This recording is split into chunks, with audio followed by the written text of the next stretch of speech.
पंतप्रधान नरेंद्र मोदी यांच्या 75व्या वाढदिवसाच्या निमित्तानं महाराष्ट्राचे मुख्यमंत्री देवेंद्र फडणवीस यांनी एक विशेष व्हिडिओ ट्विट केलाय, पाहूयात।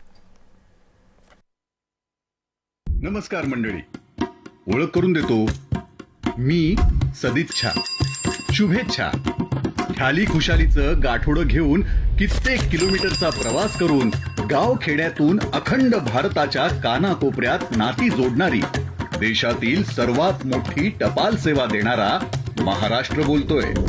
आज मी आलोय थेट दिल्लीला माझ्या मातीतलं पत्र घेऊन। पाहूयात तर मग काय लिहिलंय या पत्रात। माननीय पंतप्रधान श्री नरेंद्र मोदीजी, सस्नेह नमस्कार। असं म्हणतात, पत्रातून आपल्या भावना निसंकोचपणे व्यक्त करता येतात। म्हणूनच आज मी हे पत्र तुम्हाला लिहित आहे। बरं, हे पत्र मी मराठी भाषेत लिहितोय कारण मराठी भाषेला अभिजात भाषा म्हणून राजमान्यता देण्याचा ऐतिहासिक निर्णय घेऊन तुम्ही महाराष्ट्राच्या अस्मितेचा सन्मान केला आहे। एवढंच काय, तर महाराष्ट्राच्या प्रत्येक मराठी पत्राला मराठी भाषेतूनच उत्तर देण्याचा तुमचा निर्णय हा महाराष्ट्रातील मराठी माणसाचा स्वाभिमान जपणारा आहे।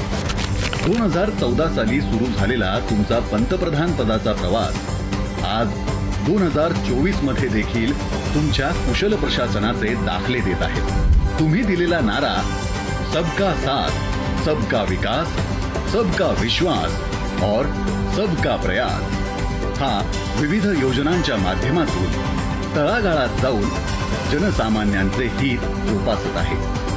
तुमच्या नेतृत्वातील आत्मनिर्भर भारत ही केवळ एक संकल्पना नसून समाजातील प्रत्येक घटकाचा विकास करणारा मूलमंत्र आहे।